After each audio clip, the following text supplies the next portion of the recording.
Midi sur toute la République, bon midi à chacun de vous et bienvenue à votre émission sur l'actualité. La circulation des gens a bel et bien repris à travers nos rues et nos routes nationales, mais l'ombre de la crise demeure suspendue sur nos têtes. On continue à parler de dialogue pour trouver l'issue nécessaire, mais si dénouement il y a, vers quoi il va s'étendre? Un nouveau remaniement ministériel ou prendra-t-on le virage du changement structurel en commençant par la mise en place d'une nouvelle forme de gouvernance? Entre-temps, en attendant de trouver réponse à ces questions, le gouvernement annonce des actions pour faire face à la conjoncture. Des programmes sociaux ont même été lancés ou renforcés. Le chef du gouvernement semble être détenteur d'une marge de manœuvre assez considérable. Le Premier ministre Jean Séan, bien entendu, le président de la République Jovenel Moïse, souhaite-t-il vraiment, on se pose la question, souhaite-t-il vraiment changer de cap? Notre invité pour en parler ce midi, mesdames, messieurs, le conseiller politique, l'un des conseillers politiques du président de la République, Charlot Jacquelin Junior, ancien candidat à la députation. Charlot, bon midi et bienvenue. Nous sommes très heureux de vous avoir comme invité. Et bonjour, en fait, il faut dire bonsoir, puisque c'est midi. Et Davidson Saint-Fort, c'est un plaisir d'être avec vous sur le plateau et en ce midi. Et je pense que nous allons faire une émission assez intéressante dans la mesure où il y a tellement de choses sur la table à discuter. Donc, je salue également les téléspectateurs et téléspectatrices de la RTVC et ensemble, on va passer un petit bout de temps ensemble. Voilà. Un conseiller du président de la République, c'est quelqu'un qui partage une relation privilégiée, je dirais, avec le chef de l'État. Je me trompe. Relation privilégiée, ça dépend. Ça dépend. Un conseiller du président de la République, c'est d'abord et avant tout un professionnel. C'est-à-dire quelqu'un qui a été appelé par le président de la République pour faire un travail. Donc, relation privilégiée, tout dépend de la façon dont vous concevez ce que vous entendez. Donc, vous rencontrez, vous parlez, vous avez une certaine idée de voilà, qui vous avez en face. On a quand même une relation de travail professionnelle et qui est régie par un certain nombre de fonctionnements qui sont liés à l'administration publique et en particulier au Palais national. Mais il n'y a pas forcément de relation privilégiée dans le sens d'intimité. Donc, c'est surtout des professionnels qui travaillent pour la République. Régulières. Oui, il y a des rencontres régulières, particulièrement lorsqu'il y a crise, particulièrement lorsqu'il y a nécessité qu'on aborde des questions fondamentales. Donc, chaque personne qui font partie du palais dans l'entourage du président, en tant que conseiller, ont un certain nombre de responsabilités. C'est-à-dire, il y a des conseillers politiques, il y a des conseillers économiques, pratiquement, il y a des conseillers en pratiquement tout. Vous voyez? Donc, pour pouvoir aider au président de la République de prendre les bonnes décisions et quand il est question de prendre des décisions. Absolument. Je ne sais pas si la démarche sera difficile, mais je vais essayer quand même de vous poser la question. Ouais. Si on vous demande qui est Jovenel Moïse, au-delà du candidat qu'on a connu, au-delà de l'homme qu'on voit à la télévision, qui fait des adresses à la nation, de l'homme qu'on entend à la radio, qui est pour vous Jovenel Moïse, le personnel dans son intimité, le président de la République? Malheureusement, je ne connais pas le président de la République dans son intimité. Malheureusement, je ne peux pas vous dire qui il est en ce sens, mais je peux vous dire en tant que chef d'État, c'est un bosseur. C'est un dur travailleur, c'est quelqu'un qui se lève tôt et qui se couche très tard. Le président de la République est un visionnaire, c'est quelqu'un qui aime innover, qui aime les bonnes idées, c'est quelqu'un qui se met très souvent à l'écoute des autres, c'est quelqu'un qui n'est pas conflictuel. Malheureusement, nous vivons dans un pays où il y a beaucoup d'affrontements sur le plan politique. Mais Jovenel Moïse n'est pas un président conflictuel, c'est quelqu'un aussi qui s'intéresse aux gens. Je pense que le président de la République, au-delà de l'image qu'il envoie publiquement, est quelqu'un qui s'intéresse vraiment au sort des gens. Donc, c'est ce qu'il m'envoie comme perception. Mais je ne peux pas vous dire qu'il est vraiment dans son intimité en tant que personne. Un conseiller d'un président de la République, c'est quand même une grande responsabilité. Il n'est pas demandé pour vraiment connaître personnalité et Mounsa que vous gagnez pour conseiller. Bon, sous réflexe que le gagne. On ne connaît pas vraiment les gens. Ça, il faut le dire quand même. Quand on est dans le milieu professionnel, ce qui vous intéresse le plus, c'est la capacité de la personne, la compétence de la personne, la volonté de la personne de mener à bien sa mission, son mandat, son projet. Ce n'est pas vraiment le tempérament de la personne en tant que personne. Donc, c'est-à-dire, il faut quand même garder une part d'intimité, une part où l'individu se sent vraiment personnellement à lui-même et non pas un livre ouvert, comme on a coutume de le dire quand on est dans la politique, on cesse d'avoir de vie privée, tout devient public. Et je ne pense pas que ce soit le cas. Il y a quand même une part très intime à l'individu qu'il ne faut pas franchir. Et le côté professionnel, je vous dis déjà, le président, c'est quelqu'un de très bien. Il travaille avec son équipe, il est à l'écoute, c'est un bosseur, c'est quelqu'un qui aime les bonnes idées, les idées innovantes. Donc, moi, je m'abstiens ici. Je ne suis pas obligé de savoir quand il est de bonne ou de mauvaise humeur. Bon, en général, je rencontre un président de bonne humeur. Et les quelques rares fois il ne l'est pas, c'est souvent quand il y a quelque chose qui ne marche pas. Ouais, quand il a une attente et que malheureusement, et en fonction du timing et que ça ne marche pas vraiment à temps, etc., il peut se sentir un petit peu dérangé. Mais en général, c'est un président de bonne humeur que je rencontre, donc je ne peux pas vous dire vraiment dans son intimité qui il est. Et on a la perception qu'être président de la République, c'est une responsabilité énorme. Mais lorsqu'on est entouré de toutes ces personnes, est-ce vraiment un travail extraordinaire d'être président de la République je parle de la charge. Bon, dans tous les pays du monde, être président de la République, c'est une lourde responsabilité. Vous avez la responsabilité en tant que garant de la bonne marche des institutions. Le président de la République, c'est quelqu'un qui incarne la nation. Il a des responsabilités de tenir compte des gens, d'être à l'écoute, d'avoir un minimum de regard sur toutes les revendications, que ces revendications soient politiques, sociales, économiques. Il y a même des revendications qui sont de plus en plus intimes à la vie des gens, qu'on demande au président de la République des fois de se prononcer là-dessus. Donc le président de la République, être président, ce n'est pas une charge facile, mais je pense que c'est aussi quelque chose de fascinant, parce que vous êtes vraiment à une position où vous pouvez avoir pas mal d'informations sur tout. Donc je pense que le président de la République, Jovenel Moïse, depuis son arrivée à la tête du pays, il mène assez bien le projet pour lequel il a été élu. Donc nous sommes dans un pays sous-développé, nous sommes dans un pays pauvre, Haïti, il y a beaucoup de problèmes et nous avons l'héritage d'un certain nombre d'années de malgouvernance qui malheureusement nous tombent dessus. Donc il arrive que parfois les gens sont très impatients, ils veulent le changement rapidement, ils pensent qu'un président de la République a une baguette magique, qu'un président de la République peut faire des miracles. Un président de la République ne peut pas faire de miracles. Un président, c'est quelqu'un qui peut quand même, ayant une bonne connaissance de la réalité, et se donner à fond pour trouver les meilleures solutions possibles. Mais il n'y a pas de baguette magique. Donc je peux vous dire que la mission du président de la République, c'est une mission assez intéressante. Mais c'est aussi une lourde responsabilité, comme je vous l'ai dit au début, bien sûr. Et quand vous évoquez miracle dans votre discours, ça m'intéresse. Vous dites, président, ce n'est pas un monde qui a fait miracle, mais peut-être pour l'ouvrir un petit peu plus loin. Mais quand on voit un président de la République comme Jovenel Moïse, par exemple, que vous conseillez, qui fait presque tous les jours une promesse différente, il donne l'impression d'être détenteur d'un pouvoir magique. Bon, il y a une différence entre faire des promesses et avoir une vue d'ensemble sur la réalité et savoir réellement ce qu'on peut faire. Je ne pense pas que le président de la République fait des promesses tous les jours. Il a été aux élections, il a fait campagne, il a fait des promesses électorales, il tient encore à ses promesses. Maintenant, il arrive en renouvelant à chaque fois ses promesses qu'on pense que ce sont de nouvelles promesses. Ce ne sont pas de nouvelles promesses.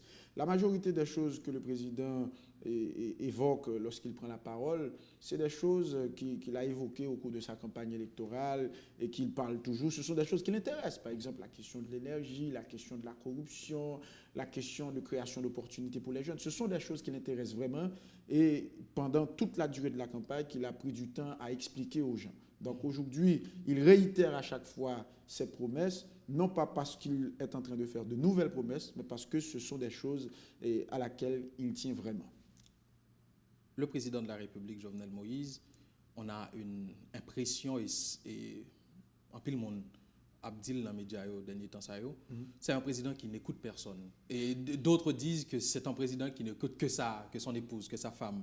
Est-ce que vous avez l'impression, en tant que président, en tant que conseiller du président de la République, d'être écouté dans des moments particuliers de crise, par exemple, comme aujourd'hui? C'est regrettable de dire ça. Et en général, nous entendons des gens dire ça. C'est-à-dire, le président pas attendre. Et Soit il n'entend pas ou ses conseillers sont médiocres. Ma pas terrible là. Ma pas terrible là. Il est quasiment impossible pour mon en position de leader pour pas attendre. Même le dictateur le plus féroce écoute des gens. D'ailleurs, pour prendre des décisions, pour avancer, pour gouverner, ou pas contre tout bail, personne ne va science infuse. Donc lorsque le président de la République parle à la radio, à la télé, parle aux gens, c'est quand même des gens qui disent en fonction de la réalité, voilà. Mais il y a une chose aussi que les gens doivent comprendre. Un président de la République, même s'il t'a gagné tout type de conseiller, il revient au président de la République en dernier lieu de prendre les décisions. Ce n'est pas un conseiller de prendre les décisions. Les conseillers donnent les scénarios au président de la République en lui disant, voilà, il y a X possibilités, il y a Y possibilités, si vous faites ceci, etc. Mais il revient au président de la République d'avoir beaucoup de bon sens, beaucoup de jugeote pour pouvoir décider. Et ça, personne ne peut le lui enlever, parce que c'est lui quand même qui a été aux élections. C'est lui qui a bénéficié du vote populaire. Mais dire qu'un président n'a pas de conseiller et qu'un dirigeant politique n'a pas de conseiller, c'est vraiment mal comprendre l'univers de la gouvernance politique. Ce n'est pas dire qu'il n'a pas de conseiller, c'est dire qu'il n'écoute pas ses conseillers. Fonction de ses réactions par rapport aux événements, on dit mais est-ce que le président écoute les gens? Et j'entends aussi des proches du pouvoir, notamment des parlementaires, je ne veux pas citer de nom, qui disent que le président n'aime pas écouter les gens. Mais vous, jeunes qui faites de la politique, est-ce que vous avez l'impression d'être entendu? J'ai l'impression d'avoir un minimum d'écoute auprès du président de la République, mais je vous dis déjà, je ne suis pas le seul. Il y a beaucoup de conseillers. Et à chacun, bien sûr, son influence, ça vous le savez. Et au président de la République, pas le temps de chaque grand monde qui dit on va à droite, on va à gauche, on va devant, derrière. Non. Au président de la République, il y a des gens qui entourent, que le tendait. Il y a des gens qui proches lui, il y a des gens qui fait confiance à jugement. Et lorsqu'il est nécessaire de décider, eh bien, en fonction des conseils, en fonction des idées émises, le président prend les décisions. Donc, le président Jovenel Moïse en particulier, et la différence qui existe, c'est que tous les grands leaders ont quelque part un petit côté, je dirais, personnel. Vous voyez? Et les grands hommes de l'histoire, très souvent, ils ont un côté tenace. C'est-à-dire, là, ils pensent que c'est ça bon et ils mettent à fond à lui-même. Mais ça ne veut pas dire qu'on attendre des personnes, au contraire. Et justement, c'est un samedi décapé maintenant entourage qui fait prendre les décisions. Et ou apprécier un homme politique en général, c'est en fin de compte. Ouais, parce que pendant l'exercice de la fonction, pendant l'engagement, pendant la période de turbulence, d'attente, d'impatience, un président ou bien n'importe qui décideur politique, dirigeant politique, a pris un certain nombre de décisions. Il y a des décisions qu'on a comprendre dans l'immédiat. Des décisions, c'est dans la durée à comprendre. Et c'est pour ça, justement, si je peux citer Georges Pompidou, on ne sait ce que vaut un homme qu'à la fin. Donc, c'est peut-être à la fin qu'on va savoir à quel point, bien sûr, les décisions ont été bonnes ou mauvaises.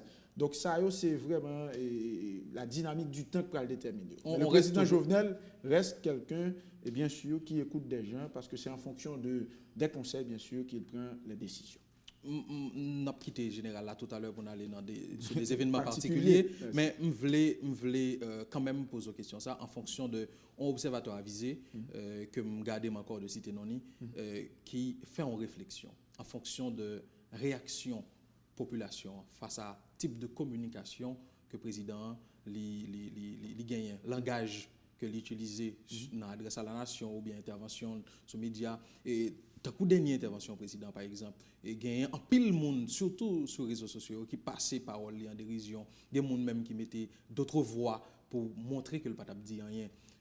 Gagne un observateur avisé qui ces éléments cumulés qui fait une affirmation pour dire que aujourd'hui nous sommes en face du président le moins populaire de l'histoire d'Haïti. De l'histoire récente, et plus précisément, qui sont au répondre au monde comme ça. Bon, la première chose, pour savoir si c'est le président le moins populaire, Ou le plus impopulaire. Ou le plus impopulaire. Il fallait mener quand même une enquête. Ouais, il fallait faire un peu un sondage d'opinion, Aldimonio, est-ce que oui ou non, etc.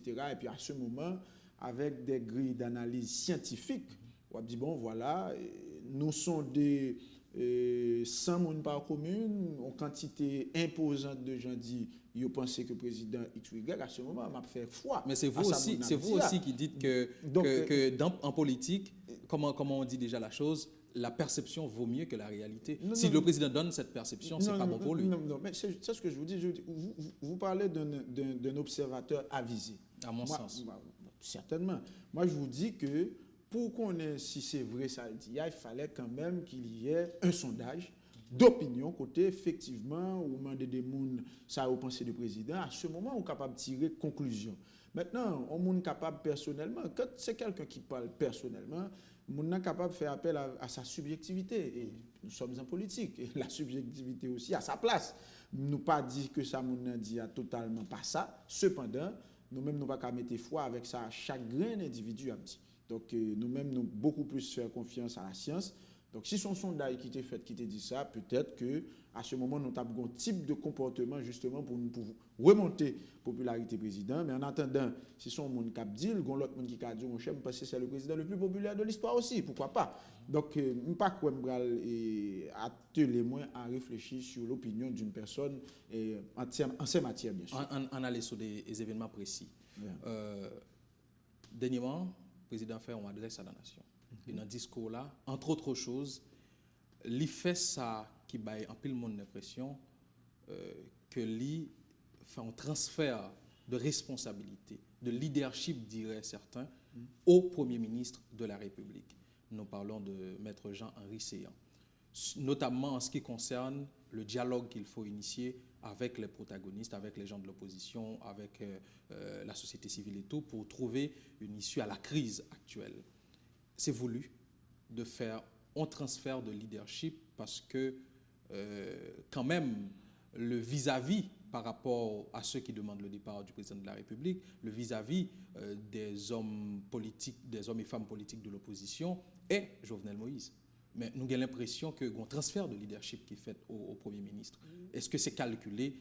Qu'est-ce qu'il y a derrière cela? Y a-t-il une stratégie au sein du gouvernement que nous ne sommes pas en mesure de déceler aujourd'hui? Il n'y a pas de transfert de leadership. Et le président de la République est le président de la République, il a été élu. Et depuis l'arrivée du président de la République au pouvoir, il était toujours lancé des initiatives qui allaient dans le sens du dialogue. Et au Palais national, il y a des structures politiques qui comptent venir, il y a des groupes de la société civile qui comptent venir. Mais il arrive que Gonfrange de l'opposition, je peux l'appeler ainsi, qui lui-même, depuis l'heure au bail résultat définitif, n'était déjà pas accepté le président Jovenel Moïse comme étant le président élu. Et cette frange-là qui était à l'époque minoritaire, puisque c'était évident à l'issue des élections, Jovenel Moïse a bel et bien gagné. Cependant, chemin faisant, greffé sur des problèmes sociaux, sur des revendications de règlement de compte, et particulièrement récemment lancé par les jeunes sur les réseaux sociaux avec cette affaire de Petro Challenger, eh bien, on peut joindre des hommes et des femmes politiques de cette opposition-là qui ont même greffé sur ce vaste mouvement légitime et populaire pour qu'ils mènent d'autres batailles politiques, à savoir le départ du président, et au pape chita président, etc., etc. Maintenant, ayant bonne conscience, effectivement, que cette frange de l'opposition radicale ne veut pas venir autour de la table de discussion, le président de la République, lui, déjà a initié le processus de dialogue-là. Il n'a pas transféré le leadership au Premier ministre. Il a de préférence donné la responsabilité au Premier ministre de faire la continuité de ce dialogue, bien sûr avec ceux-là qui sont les plus radicaux. Cependant, jusqu'à cette présente minute, au niveau du Palais national, le président de la République continue à rencontrer des gens de partout, dans les diverses... le président rencontre lui aussi des certainement. Le président ne jette pas l'éponge. Le président est conscient que l'exécutif d'abord est bicéphale, c'est-à-dire il y a le président de la République et le Premier ministre.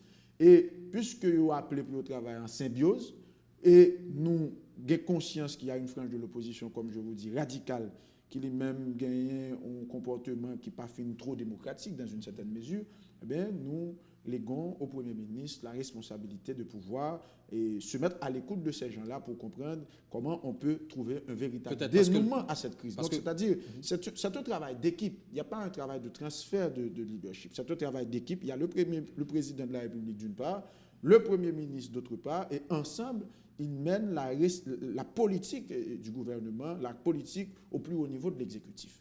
Jean-Henri Seyhan, pas apparaître un bon facilitateur, notamment par filiation ancienne que le gagne avec frange de l'opposition sur la Abdillah. Mais pourquoi pas? Et c'est pour cela que le président, si un président de la République décide de choisir un Premier ministre, c'est pour pouvoir travailler ensemble. C'est actif aussi. C'est pour pouvoir travailler ensemble. Donc, le président de la République reconnaît les bonnes qualités du Premier ministre, et vice-versa, et ensemble, ils vont travailler du bec et des ongles pour trouver une issue favorable à cette crise haïtienne, à cette crise malheureusement qui papotait rien pour personne, parce que c'est plus une crise côté que nous entraînons une bataille fratricide et chacun a essayé à l'aider, alors que le président vraiment s'intéresse à ce que cette crise soit terminée pour que nous allions vers une ère de prospérité. Donc, dans ce cas, et tout le monde qui est au niveau exécutif, là, en particulier le Premier ministre, là, qui est capable de mener une bonne réflexion avec de bonnes négociations avec les autres franges de l'opposition radicale, eh bien voilà. Vous parlez de négociations, Charles Jacquelin Junior. En politique, il y a toujours de la négociation. On est d'accord, mais c'est pour initier la prochaine question, pour me demander, je dis à la dialogue initié, à qui moun véritablement exécutif la Pchita et vers qui ça sous table là en termes de possibilités de sortie de crise. Bon, naturellement, exécutif la Chita avec un pile secteur dans la vie nationale. Je me réserve le droit de vous les citer pour une raison simple parce que lors pour le dialogue, il y a deux étapes fondamentales. Il y a une première étape côté dans les coulisses, nous devons Chita nous discuter, mais nous pouvons officiellement dialoguer. Et puis, il y a une deuxième étape. Nous avons un premier point jeté, nous plus ou moins comprendre l'autre, et puis à ce moment, on rend officiel la démarche. Ce que j'ai envie de savoir, est-ce que les radicaux sont aussi au bord de la table? Certainement. Il y a des rencontres qui se font un peu partout. Nouvelles. Et moi, je ne suis pas là pour vous donner des nouvelles. Parce que, mais écoutez, parce que qui ça passé tout notre téléspectateur. Nous avons une logique de confrontation. Et le président de la République, à un certain moment, a quand même osé dire que il était senti que le siège là branlant et que gagner des gens dans la rue. À aucun moment de la durée, le président n'a jamais ressenti ça. Tout à l'heure, on dit qu'on pas dans l'intimité, président. De toute façon, sur le plan politique, dans son intimité, il a parlé dans sa vie privée. Mais en tant que collaborateur, à aucun moment de la durée. Comment le savez-vous? Pendant toute la période de crise, j'ai vu un président déterminé, j'ai vu un président intéressé à ce qu'il y ait une solution à cette crise. J'ai vu un président plus que jamais motivé. Je n'ai jamais remarqué ou décelé ou même entrevoir dans le comportement du président une quelconque tendance à l'inquiétude. Non, pas à aucun moment de la durée. C'est très bien de nous le communiquer, mais ça me demande où. C'est, je dis, à la dynamique de crise, de confrontation qui existait sur scène politique là, au Pachita, pour sortir dans la crise là, avec des gens qui étaient déjà avec, au Pachita, avec des gens qui, pas non, faut que l'aller. Donc, véritablement, mon besoin de convaincre, c'est si là eux-mêmes qui ont confrontation directe avec moi. Donc, je me permets de citer les noms de ces personnes du secteur démocratique et populaire, comme ils se font appeler, et André Michel, de l'autre personnalité, et ancien sénateur Moïse Jean-Charles de l'autre côté. Est-ce que Moun ça véritablement engagé dans le dialogue qui est initié aujourd'hui, parce que c'est de ça qu'il s'agit. S'il n'y a pas ces radicaux aux côtés de la table, donc vers quoi on va? Et Haïti ne se résume pas à ces radicaux, comme vous dites. Et Haïti est un pays, il y a beaucoup de secteurs de la vie nationale qui s'intéressent à l'avenir de la République. Mais qui pas demandé eux-mêmes, Jovenel Moïse, pour l'aller. Qui eux-mêmes de leur côté ne sont pas forcément proches du pouvoir ou alliés du pouvoir. Ce sont aussi des gens qui sont dans l'opposition. Maintenant, dans toute opposition, toujours une ligne de monde qui radicalise les positions, autant qu'il y a des gens qui sont plus modérés.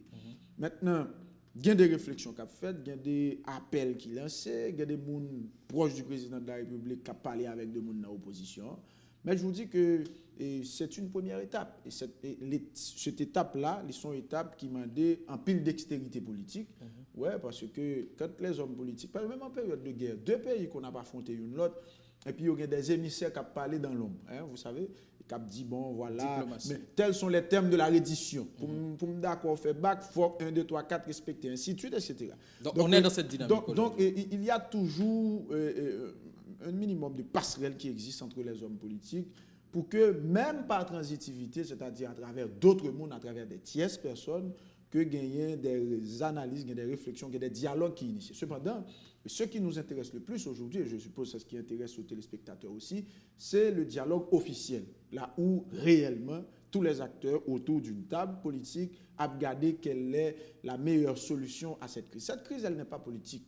C'est une crise de société, c'est une crise historique. Et je ne sais pas si vous avez lu le fameux livre du professeur Maniga, qui Haïti et la crise haïtienne contemporaine. Donc, Maniga a expliqué, en tant qu'éminent professeur, homme politique, les différentes facettes de cette crise haïtienne. Donc cette crise qui tenu nous les bras aujourd'hui, ce n'est pas une crise conjoncturelle, c'est une crise beaucoup plus structurelle que conjoncturelle. Cependant, il y a des hommes politiques qui ont intérêt à ne pas s'effacer de la scène politique, qui pensaient en Haïti, malheureusement, la meilleure façon de s'opposer à celui-là qui détient le pouvoir, c'est de se radicaliser davantage parce que c'est la meilleure façon pour fragiliser. Or, pour se faire écouter aussi.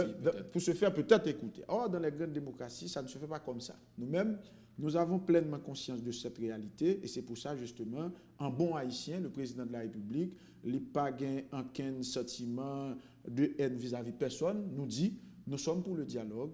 Le président donne la responsabilité au Premier ministre de continuer ce processus de dialogue avec des acteurs radicaux, d'autres proches du président de la République, d'autres personnalités de la vie politique, sociale, économique de ce pays sont en train, bien sûr, de jouer ce rôle de passerelle pour faciliter, bien sûr, les échanges entre les différentes forces, et en particulier entre les forces radicales et celles du pouvoir. Mais quand on a dit tout à l'heure que la crise que nous vivons n'est pas conjoncturelle, mais l'expression que dégagent les événements montrait qu'il y a des malaises sur la scène politique et c'est ça fait justement que c'est un acteur politique Napchita. Donc ça a bonne possibilité Mandéo, Charles Jacquelin Junior, conseiller politique du président de la République.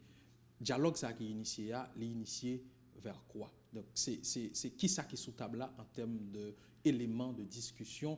Va-t-on, comme certains le disent aujourd'hui, vers un possible remaniement ministériel rien que 2 mois après la venue de Jean-Henri Séan à la primature, ou nous vraiment attaquer des problèmes d'ordre structurel et dans pas longtemps, population capable et fait dialogue ça? Bon, à très court terme, là on a un processus de dialogue sur le plan politique et puis il y a un pouvoir dans le monde.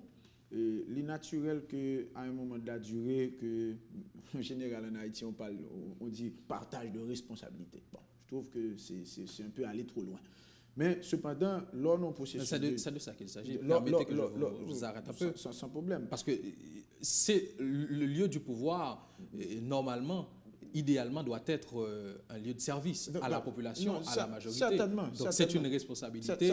Et si on accorde, par exemple, des postes ministériels à certains, normalement, ça devait être une responsabilité partagée. Voilà. Maintenant, on parle tout souvent de responsabilité partagée. Moi, mes réserves personnelles me soulignent, naturellement. Mais cependant, on reconnaît dans un pays comme Haïti, il faut quand même de l'ouverture d'esprit. C'est-à-dire, si ça sont étapes qui sont capables de ton dénouement à la crise là, c'est une bonne chose. Mais je vous dis que la crise, elle est beaucoup plus structurelle que conjoncturelle. C'est-à-dire, d'une part, il y a nécessité à ce qu'on dialogue, à ce qu'on ait des échanges entre acteurs politiques, entre hommes politiques sur la vision réelle de la gouvernance politique de ce pays. D'autre part, il y a les vrais problèmes. C'est-à-dire, on peut s'arranger entre hommes politiques, nos frontières entente là, etc., on remaniement, tout homme la donne, puis demain matin, les problèmes restent et demeurent. Ce qui, pour moi-même, le plus important, c'est la dimension structurelle de la crise. C'est-à-dire, les problèmes sociaux. Dans nos pays, nous n'avons pas le tête nous mentir. On n'a pas besoin de faire gros études, ni homme de science, pour à l'œil nu ou jeter un coup d'œil sur Haïti pour comprendre que nous avons un pays qui a de graves problèmes. Et pratiquement dans ce pays, tout est prioritaire aujourd'hui. L'environnement, l'éducation, la santé, etc. Maintenant, où il y a une population qui a grandi, qui a accroître davantage. Chaque année, nous avons une quantité de monde qui a fait, nous avons une quantité de monde qui a fini l'école, nous avons une quantité de jeunes qui atteignent l'âge de la majorité et qui, malheureusement, a privé à l'âge adulte, qui a posé cette question, qui j'ai un avenir à dessiner. Donc maintenant, je dis, je pense que l'objectif fondamental de tout dialogue politique, par-delà de partage de responsabilités à travers de remaniements ministériels, bien sûr, et il doit fondamentalement axer sur les vrais problèmes de ce pays. Et les vrais problèmes de ce pays, au cap météo en différé, c'est-à-dire on doit dire, bon, pour l'instant, on a calmé, on attend d'un al sous yo, mais demain matin, il a rééclaté dans le frigo. Et c'est ce qui arrive toujours en Haïti au cours de ces 30 dernières années. Nous n'avons pas su comprendre que le pays a exigé de nous beaucoup plus, beaucoup mieux, et que le pays a beaucoup plus d'attentes par rapport avec, et très souvent, les méthodes qu'on a utilisées. Moi, même si je suis de ceux-là qui sont au pouvoir avec le président de la République qui analyse les choses, mais je ne suis pas un fanatique, je ne suis pas un dogmatique, en ce sens que bien avant d'avoir été au pouvoir, j'étais jeune, militant, actif de l'opposition, je prenais des initiatives politiques. N'est-ce pas parce que aussi il y a une absence d'idéologie derrière les actions qui sont menées au sein de ce pouvoir? J'étais aussi... non, il n'y a pas une absence. La question de l'idéologie aujourd'hui partout à travers le monde, c'est une question qui est sur la table comme objet de réflexion. Ouais.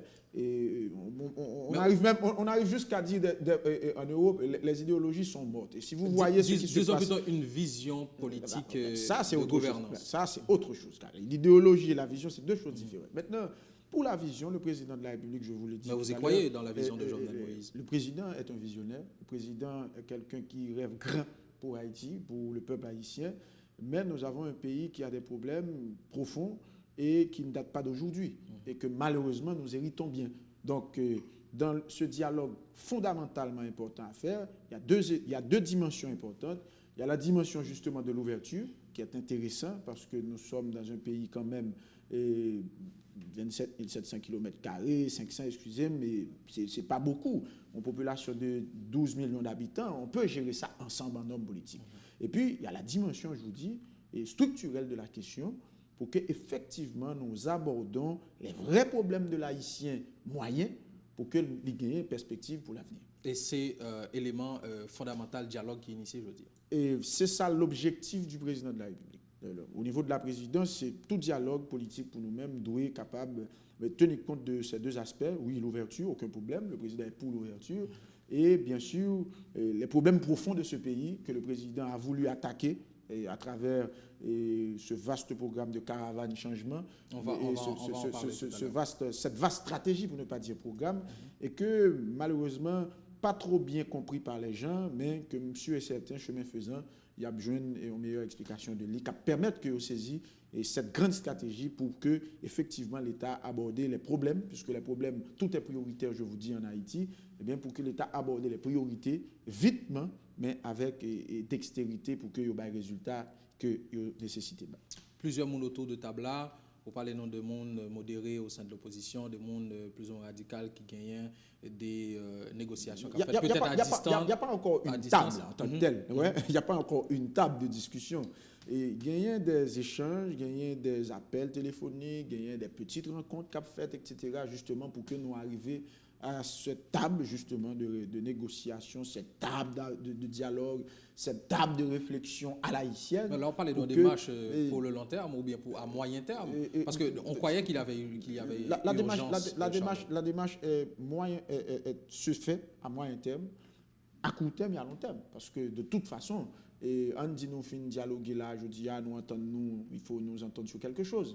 Ça nous va le faire ensemble, c'est à moyen terme et à long terme, n'a pas un impact. Donc la priorité aujourd'hui, c'est de trouver une issue à cette tendance de tout radicaliser. C'est surtout ça l'important aujourd'hui, c'est-à-dire Et comment faire en sorte que, oui, nous avons des revendications, oui, nous exigeons de l'État beaucoup de choses, mais en même temps, il faut que les choses se passent avec les règles de l'art, c'est-à-dire en tenant compte de toutes les bonnes manières. Parce que nous pas quand on nous dit, eh bien, tabula rasa, il n'y avait rien, il faut tout basculer. Donc nous sommes dans une république démocratique fragile, parce que depuis 32 ans, on a essayé de mettre démocratie, ce n'est pas facile du tout. Donc nous devons tenir compte de cette fragilité pour que nous sauvegarder certains acquis et sur ces acquis pour aller plus loin. On a envie de résumer la réponse comme ça. On essaie de calmer la mobilisation qu'il y a aujourd'hui. On concilie les intérêts pour essayer de calmer la rue. C'est ça la priorité aujourd'hui avant d'attaquer les problèmes structurels que vous avez évoqués. Non. La priorité aujourd'hui, bien avant cette crise conjoncturelle, le président s'attaquait aux problèmes profonds de ce pays. Et nous parlons de volume, stratégie, réflexion que le président a fait sur des problèmes réels. Maintenant, depuis le 6, 7, 8 juillet, il y a une ouverture qui est faite et puis on sentit une sorte de déclin de toute valeur. Et on a tué moun, on a encouragé violence partout, et on a brûlé moun. Et puis, entre Haïtiens, frères et sœurs, nous pensons que l'ennemi c'est l'autre, alors qu'en fait, pas une personne dans nous qui est ennemi, nous devons avoir une vision du monde différente, nous devons comprendre le pays différemment, mais quelque part, nous sommes condamnés pour nous vivre ensemble, pour nous évoluer ensemble. Donc, dans le premier temps, puisque nous vivons dans une zone, je dirais, de turbulence, la première chose à faire, c'est de pouvoir atténuer l'ensemble de toute position radicale d'affrontement, et puis pour que véritablement nous soyons capables en mesure, avec la tête froide, la tête reposée, pour nous attaquer les problèmes profonds, parce que c'est surtout les problèmes profonds qui eux-mêmes tourné devant nous de façon cyclique.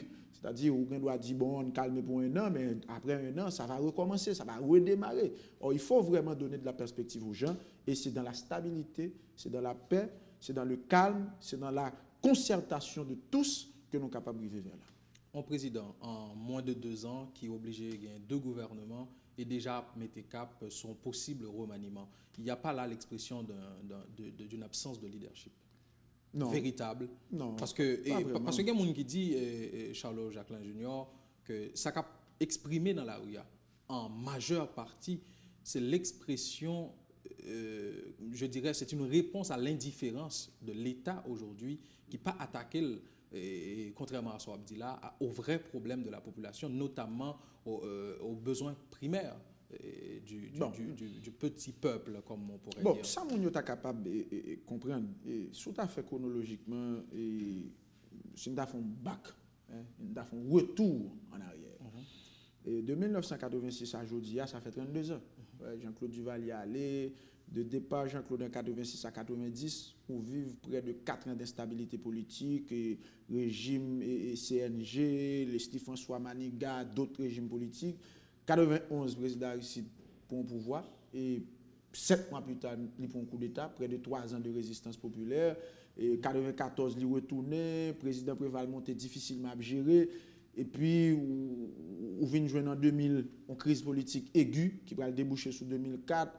Nous comptons tout ça qui est passé de 2004 à 2006. Le président Préval reprend le pouvoir dans une situation économique extrêmement fragile. Il pour un tremblement de terre mené par Michel Martelly. Le président Martelly, à la fin de son mandat, par président privé. Et puis, jeudi, nous avons Jovenel Moïse. C'est-à-dire, si vous faites l'accumulation de tous ces événements historiques que nous avons en vrac, et au cours de 32 ans, on va comprendre que l'État lui-même, l'État d'Haïti, je ne parle pas d'un gouvernement en particulier, l'État d'Haïti, pas tête en qu'un temps de répit ni de stabilité pour qu'il aborde les vrais problèmes. Mais et c'est ce que nous sommes en train de revivre maintenant aujourd'hui. Attends, je vais allez-y, ma réflexion. Maintenant, qui est sa question aujourd'hui fondamentalement? La première chose, il faut que nous entendions sur le strict minimum. On a un mandat dans le mandat a un contenu, mandat a une durée, mandat a une mission. On n'a pas ta série de problèmes. Il faut que nous arrivions à une capacité aujourd'hui à travers des offres politiques sérieuses, nous sommes capables, soit dans l'opposition ou bien nous dans le pouvoir. Maintenant, le pouvoir de Jovenel Moïse, puisque le fait que dans l'élection, ça a moins de 2 ans et que l'a exercé le pouvoir, il y a un certain nombre de promesses électorales que l'a attaqué. Mais je vous dis, les problèmes structurels, ils ne sont pas résolus à coup de baguette magique. Malheureusement, ça ne se fait pas comme ça dans aucun pays. On n'a pas l'impression aussi qu'on a commencé à les aborder. Ah, justement, on a commencé à les aborder. Qu'est-ce que vous faites de la caravane du changement? Dans le monde a parlé, on dit, bon, caravane, etc. Mais vous voyez, c'est la première fois dans ce pays où un gouvernement qui vient, un président de la République, qui dotait tous les départements géographiques du pays de matériel lourd, d'engins lourds capables de faire des routes secondaires, etc. C'est la première fois dans le pays, en 32 ans, bien sûr, où joignent autant de matériel disponible sur le territoire national. Le président mobilise les ressources haïtiennes, aller dans les différents départements, le sud, la Grande-Anse, l'Artibonite, le nord aujourd'hui, côté un ensemble de travaux, d'infrastructures de base qu'a fait. Le président dit, il y a pour lui-même trois barrières fondamentales pour nous attaquer, pour nous joindre, on ouvre de soulagement et pour nous commencer à attaquer et bailler perspective à payer. Premièrement, le président dit la corruption. Parce que c'est la corruption qui a empêché l'État a suffisamment d'argent pour investir dans le développement réel. Deuxièmement, le président dit, pour payer à développer... Des actions contre le phénomène de la corruption. Attends, je fais parenthèse rapide. Pour payer à développer, il faut que nous attaquions aux infrastructures de base. Route, électricité, eau potable. Et troisièmement, pour payer à aller de l'avant, il faut que nous assurions que nous allons vers la stabilité politique. Donc, les forces politiques du pays, il y a des forces qui de plus en plus institutionnalisées. D'où la nécessité, il y a presque un an, que le président Vini, la loi sur les partis politiques, lui demandé pour que vous financez les partis politiques, etc. Le gouvernement, Jacques-Guy Lafontaine et de Jovenel Moïse, ils ont baillé partis politiques en premier frais, en premier chèque, qui pour permettre que vous organisez, structurez tête pour les partis politiques, pas trop dépendants de l'autre force économique qui ont même très souvent pas pour démocratisation système dans le fait. Maintenant, un président de la République qui arrive à attaquer ces problèmes, qui met sur la table la réflexion sur le monopole, sur toute tendance qu'il y a à la corruption et au contrebande, et vous dites qu'il n'y a rien ne s'est engagé, ce n'est pas sérieux. Maintenant qu'il y a, dans la durée, les droits socio-économiques et culturels, là on a parlé de capacité pour manger, pour boire tout bon, pour dormir, pour aller à l'école, pour bénéficier de soins de santé. Ça, c'est des problèmes tellement structurels. Je dis à Haïti presque pas produit rien. Il faut avoir les chiffres, mais ça, ce n'est pas sous le président Jovenel de commencer. Lorsque nous allons dans la vallée de la Tibonite, nous avons fait un certain nombre de travail qui est lié avec question et agriculture pour nous faciliter les paysans au mieux gain capacité pour capable planter. Mais ça, c'est des barrages structurels. Donc, c'est un ensemble de problèmes qu'on n'a pas attaqué calmement. Et bien sûr, je vous rappelle, dans l'intervalle, nous n'avons pas gagné les moyens, c'est-à-dire nous n'avons pas gagné l'appui budgétaire de l'étranger. Quand l'autre gouvernement qu'on gagne par le passé, on gagne pile comme dans mais on dépenser, etc. Le président Jovenel pas venu joindre ça. Donc, c'est les maigres moyens de l'État que le président mettait disponibles pour qu'il y attaque ces problèmes de fond. En même temps, la fonction publique aujourd'hui en Haïti, est capable de témoigner, plein de monde capable de témoigner, son fonction publique qui est un petit peu moribond. Ouais, service pas bail avec rapidité pour bail, etc. À travers l'OMRH, un vaste projet lancé pour que nous allions vers une grande réforme au niveau de l'administration publique. Mais ce sont des choses importantes, ces choses-là. Maintenant, c'est vrai, ce n'est pas du jour au lendemain on va avoir un impact dans la durée. C'est pourquoi je vous ai dit tout à l'heure. Donc c'est un appel à la patience que vous faites. Je ne fais pas un appel à la patience, je fais un appel au bon sens de préférence. Parce que l'action que vous faites, il faut regarder l'effet domino que l'action que je fais là, il peut gagner sur tout le système. Nous sommes en train de regarder la charpente du fonctionnement de l'État et n'a pas attaqué à certains problèmes qui de fond, qui nécessitaient correction rapide et ensemble de problèmes. La corruption, je vous dis, les infrastructures de base, électricité que le président parlait de l'en pile et que il y a un pile engagement qui prend sous lui à travers la République. Je vous donne ma parole, l'espace d'un quinquennat, si toute base ça est bien aligné, on verra très bien les impacts. Maintenant, ensemble de grands travaux, ça, au grand chantier, ça ne va pas continuer si nous avons une instabilité politique. Instabilité politique qui s'est portée, boulet caoutchouc, assassinat, moun peut prendre la rue, grève par-ci par-là, les pas porter sérénité nécessaire pour que vous bâtissiez de grands projets. Maintenant, gain l'autre problème dans la conjoncture là, c'est ce phénomène d'insécurité. C'est vrai que pas gain manifestation aujourd'hui dans la rue, pas de gain hier, etc. Mais moun continue à mourir. Il y a tiré policiers, il y a boulé. C'est vrai peut-être qu'il y a des événements isolés, qu'il y a des explications directes, mais il y a des gens qui croient que le fait que dans certaines zones, des groupes armés n'ont pas affronté et par moment n'ont pas attaqué la population, je crois que là, c'est l'expression de notre problème. Que les capables à la fois expression de confrontation politique là, qu'a fait à travers des éléments bien déterminés, mais les capables, tout selon des gens, ont problème d'ordre socio-économique, que des gens qui n'ont pas de moyens et qui ont des âmes, et aller savoir à côté aux jeunes âmes, mais qui ont des âmes et qui apprennent son des gens pour eux-mêmes, capables d'accaparer un certain nombre de moyens pour vivre. Donc, à cela, cette urgence, Charles, comme ou même au plus dans structurel là, avec nous, à cette urgence, c'est quoi la réponse de l'exécutif? Deux choses fondamentales. L'insécurité en Haïti est cyclique. Les bondit, ou pas attendre trop insécurité, les rebondit, ils retournent sous table. Donc, nous te dit tout à l'heure, où on a un certain nombre de quartiers populaires pendant longtemps qui est délaissé. Ouais, la bidonvillisation que nous regardons là, ouais, nous avons Chavannes, un peu partout de toute zone qui entoure Chavannes dans l'aire métropolitaine Port-au-Prince, il y a une réalité là-dedans au cours de ces 30 dernières années. Parce que même levé d'Elma, il n'y a pas de saluer là, je dis.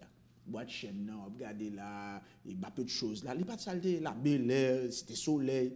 Ou une population qui a grandi, qui a pile besoin, ou l'État qui n'a pas tout moyen pour l'attaquer au vrai problème.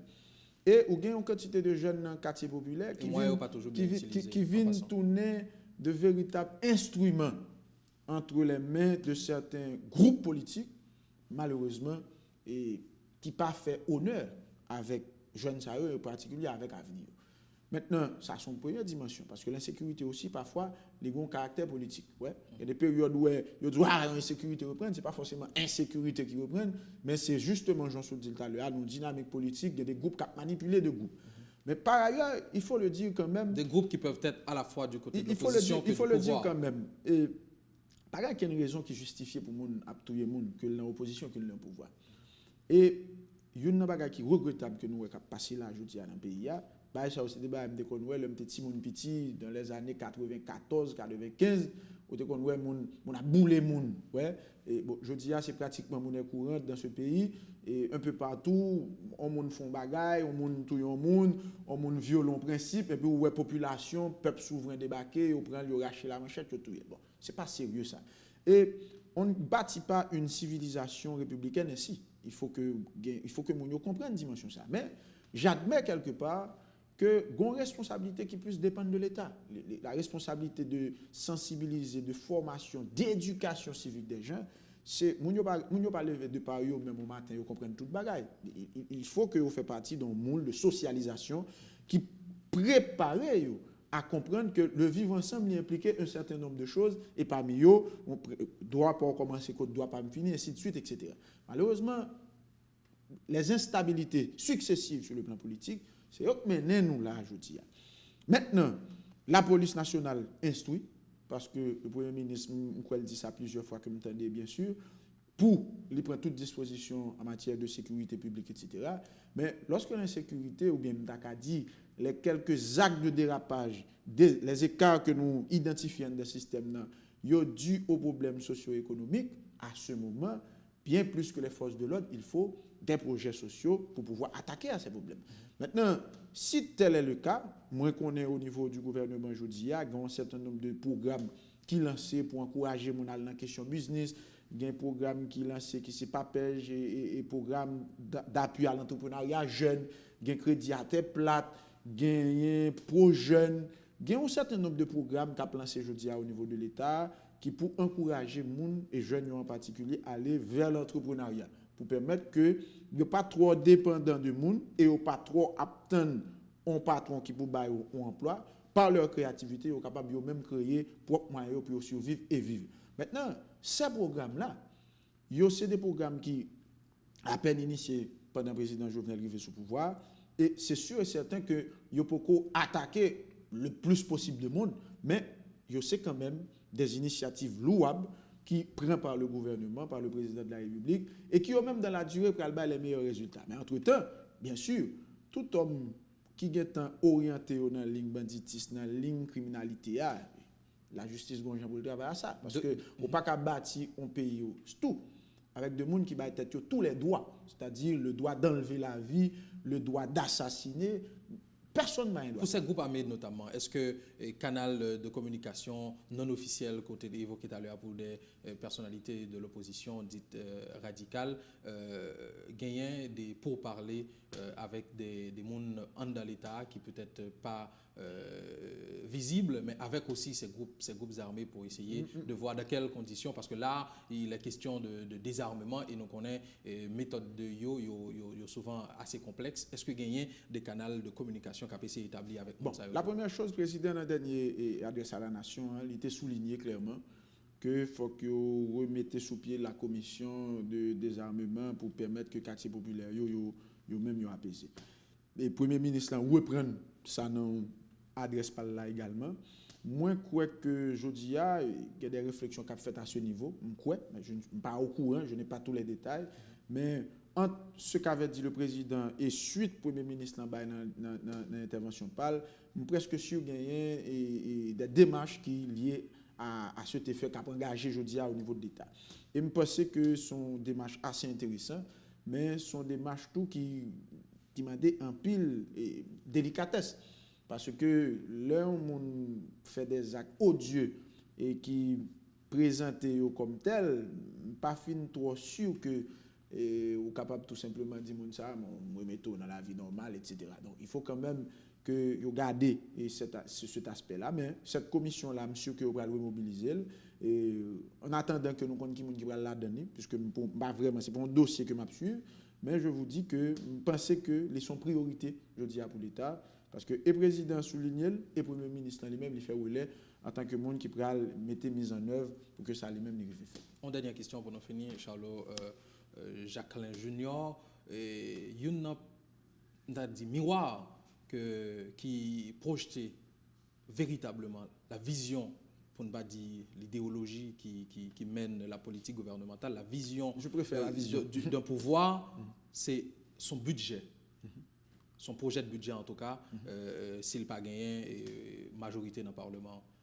À ce niveau, tu as gagné des annonces qui faites. Est-ce que gagner toujours et des mécanismes qu'on mettait en place pour accentuer un peu plus cette rupture dans la politique gouvernementale en place, qui n'a pas de bail trop priorité à une série de secteurs et que la population elle-même senti nécessité pour que l'État agisse sur eux. Bon, je dis à mon courant que au niveau de la loi de finances 2018-2019, il y a deux grandes tendances. Une première tendance pour que une réduction faite de un certain nombre d'institutions d'État, particulièrement le Palais national, il y aurait du budget, la primature aurait du budget, et le Parlement haïtien également, ils font réduction du budget pour eux, et pour permettre qu'il y ait plus de moyens qui sont disponibles pour orienter. La première tendance, c'est une tendance à la réduction. La deuxième tendance, c'est une tendance qui oriente beaucoup plus vers le social. C'est-à-dire l'ensemble des ministères sectoriels qui ont un rapport à agir sur la vie monde, qui ont un impact le plus rapide possible sur la vie monde, ils même pourraient bénéficier de plus portefeuille pour être capable d'agir et porter les correctifs qui sont nécessaires. Bon, maintenant, et budget personnellement, j'aime beaucoup tomber sous lui. Je crois que le Premier ministre a annoncé qu'il finit déjà en termes de préparation. Maintenant, il peut déposer par devant le Parlement, même passé. Et avant longtemps, je un budget pour bien garder, mais je connais ces deux tendances. Une tendance pour que réduise le plus possible en quantité comme il y a un certain nombre d'institutions, et on a l'autre tendance pour que orienter le budget le plus possible vers le social, vers la santé, vers l'éducation, pour permettre que le secteur ça, qui c'est des secteurs vitaux de la vie nationale, soient capables même de bouffer d'énergie, bouffer d'oxygène pour permettre qu'ils attaquent les vrais problèmes de la population. Merci Charlot. Jacqueline Junior, près d'une heure d'échange pour essayer de répondre, ou au moins de trouver des indices de réponse à cette question. L'exécutif s'oriente-t-il aujourd'hui vers une nouvelle politique gouvernementale, vers une nouvelle politique de gouvernance, et j'espère que les communications qu'on fait là, au nom du président de la République, et au nom de l'exécutif pour être plus général, et yo aider la population à connaître qui ça qu'a fait au niveau de l'État, non seulement par rapport à la crise actuelle, mais plus profondément sur les problèmes de notre société, sur les problèmes du pays en termes de politique, d'application de politique gouvernementale pour essayer d'améliorer ça qui pille Malio, puisque c'est de ça qu'il s'agit, un État au service de la majorité. Mesdames, Messieurs, merci pour votre fidélité à l'antenne de la chaîne 22, notamment à l'espace L'invité du midi. On se retrouve demain pour le prochain numéro. Portez-vous bien.